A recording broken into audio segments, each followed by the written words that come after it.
যাই হোক, তারপর আমি দোকান খোলার পরে অনেক কাজগুলো করে ফেলি।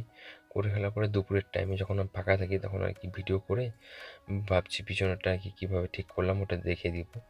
তারপরে আর কি লেট না করে ক্যামেরাটা দিয়ে দেখাচ্ছি কীভাবে মালগুলো আলগোছানো আছে। এদিকে আমার দোকানটা একদম প্রচুর আলগোছানো আছে, ঠিক আছে? গুছাতে হবে। এর জন্য আর কি এখানে আমি যে কালকে বললাম স্টুডিও বানাবো, এর জন্য আর কি লেট না করে আমি গুছানো শুরু করে দিলাম। ক্যামেরাটা একটু এদিকে রেখে দিই। কীভাবে গোছাচ্ছি ওটা দেখো, একটু ফাস্ট ফরওয়ার্ডে হচ্ছে। যাই হোক, কোনো অসুবিধা নেই।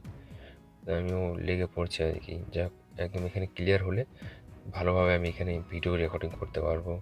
এখানে সব কিছু করা যাবে আর কি। ভিডিও রেকর্ডিং থেকে শুরু করে ভয়েস দেওয়ার থেকে শুরু করে সব আর কি। সামনে থেকে যদি করতে চাই ভয়েস রেকর্ডিং, কাস্টমার রাস্তার পাশে দোকান তো আর কি, আমার নতুন তো আমি আমার নিজেরই লজ্জা লাগে। যাই হোক, ঠিকভাবে দিতে পারবো না, কাস্টমারও তাকিয়ে থাকবে, অসুবিধা হয়ে যাবে।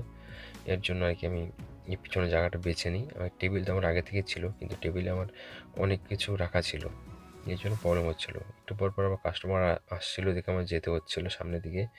যাই হোক,